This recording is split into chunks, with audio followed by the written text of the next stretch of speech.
So this preacher, you are gonna hate this preacher. So I know you don't like me, but I'm divine.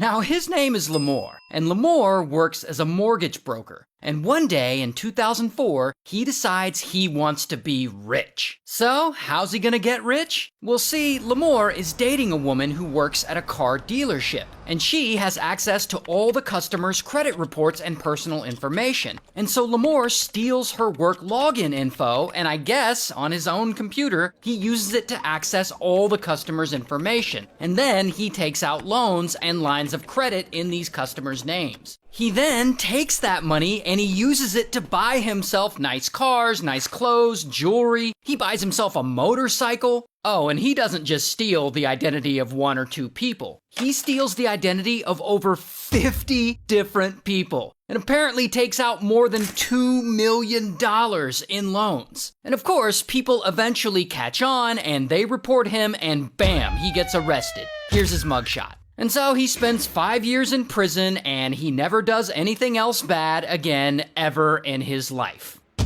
Until... So while he's in prison, one day Lamor gets an idea. I'm guessing he gets this idea in prison. I actually don't know where he got it. But at some point, Lamor realizes that he can really profit off of religion. So in 2013, he gets out. And within a few weeks of getting out, he sets up his own church, and he becomes the bishop of that church. And he starts it out of his home with a small group of people, and he eventually moves it to a more legitimate building space. And of course, with a guy like Lamor, what he's preaching is the prosperity gospel, which suggests that being wealthy will actually get you closer to heaven. God chose me to be a preacher. Y'all think I want to be a preacher? I don't get paid from preaching. Oh, he definitely gets paid from preaching. Not only that, he makes sure to show off his wealth in front of his congregation. Like he'll preach to them wearing tailor-made designer suits, like this one, or like this one. He also wears nice rings and watches while he preaches. Even when he's not at church, he's always decked out in some super expensive designer shit. So, where's he getting the money to pay for all this stuff? His congregation, of course. And he's not just allegedly skimming from the donations. No. It's way more direct than that. Like one day, he calls up one elderly woman in his congregation, and he cons her into handing over her retirement fund. Like he tells her that he can improve her credit score and help her purchase and renovate a new home if she just invests with him. And she believes him, and she hands over $90,000. And of course, instead of helping her improve her credit score or buy a house, Lamor takes the money and he heads straight to Louis Vuitton, where he gets himself some new drip. He also puts the money towards some payments on a BMW. And as you can imagine, pretty quickly after starting his church, Lamor becomes the richest bishop on the block. Like he's driving around in a Rolls Royce. He also apparently has another Rolls Royce. This one's actually worth $350,000, by the way. He's also living in a 9,000 square feet mansion. And I'm gonna walk y'all into my prayer closet. This is my prayer closet. Got all my priestly robes, designer coats, you name it, Gucci, Louis, you name it. Fendi, you name it. Designer wear for days.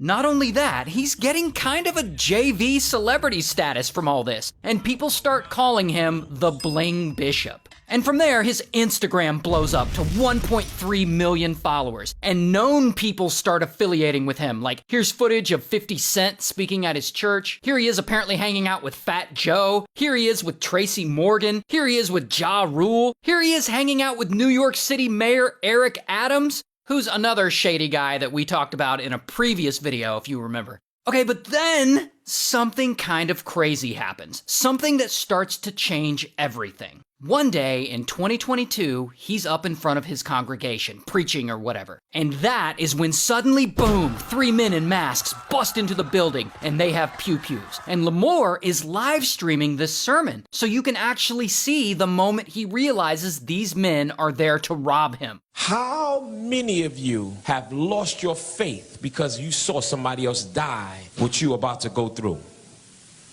Yo.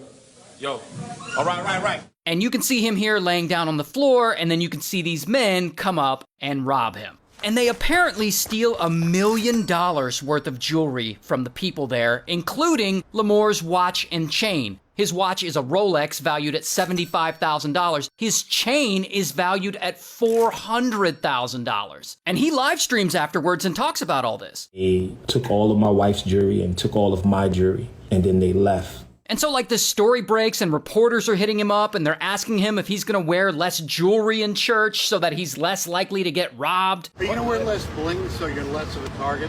I will wear what I've been blessed with by God when I feel like it. Now police eventually end up catching the guys who did it. But this live stream footage of the robbery blows up. Because it's a crazy moment, a bishop getting robbed in the middle of a sermon on a live stream? Like, what are the odds? And so this story ends up all over the news. A Brooklyn bishop was robbed at gunpoint in the middle of his Sunday sermon today, and it was all caught on camera. And people hear about it, and they're like, wait a minute, why was this preacher wearing a Rolex and a $400,000 chain? Where's bro getting all this money? And so allegedly, this is when reporters really start looking into him. And one day, also allegedly, some of them show up to his house to see if they can get a statement from him about some of the bad press he's been getting. You know, that big-ass house that he owns? But when they get there, supposedly, they notice that there's a foreclosure notice on his door. And they see this and they're like, what the hell is going on? Is the bling bishop actually broke? Apparently.